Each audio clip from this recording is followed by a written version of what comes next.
நம்ம கற்பனையை எப்படி உண்மையாக்குறது? டாக்டர் ஜோ விட்டல் சொல்ற மனத்திரைப்பட உத்திகள் பத்தின ஒரு சின்ன பார்வை தான் இது. அதாவது, சும்மா ஆசைப்படுறது மட்டும் போதாது. நம்ம ஆழ் மனசே நம்புற அளவுக்கு ரொம்ப தெளிவான, பவர்ஃபுல்லான மனக்காட்சிகளை எப்படி உருவாக்குறதுன்னு தான் நம்ம பார்க்க போறோம். இதுல 3 முக்கியமான விஷயங்கள் இருக்கு. வாங்க பார்க்கலாம். முதலாவது, விவரங்களோட பவர். இப்போ ஒரு வீடு வேணும்னு சும்மா நினைச்சா போதுமா? நிச்சயமா பத்தாது. உங்க ஆழ் மனச அத நம்பவே நம்பாது. அதுக்கு பதிலா ஒரு டிடெக்டிவ் மாதிரி யோசிங்க.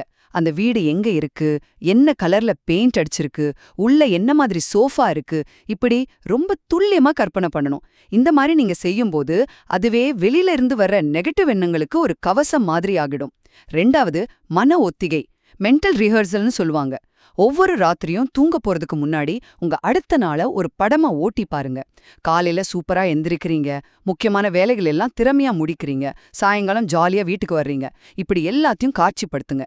இது உங்க டென்ஷனை குறைச்சு அடுத்த நாளுக்கு ஒரு நல்ல நம்பிக்கைய கொடுக்கும். கடைசியா, பாதுகாப்பு தயாரிப்பு. அதாவது, திடீர்னு வர்ற சிக்கல்களை சமாளிக்கிறதுக்கான ஒரு டெக்னிக். ஒரு நெகட்டிவ் சிச்சுவேஷன் வந்தா அதுக்கு எப்படி பாசிட்டிவா ரியாக்ட் பண்ணணும்னு முன்னாடியே பிளான் பண்ணிக்கிறது. உதாரணத்துக்கு, டிராஃபிக்ல மாட்டிக்கிட்டீங்களா? கோவப்படுறதுக்கு பதிலா, சரி, எனக்கு பிடிச்ச பாட்காஸ்ட் கேட்க டைம் கிடைச்சிருக்குன்னு நீங்க நினைச்சுக்கிட்டா பாருங்க, அந்த சிக்கலே ஒரு சான்ஸா மாறிடும்.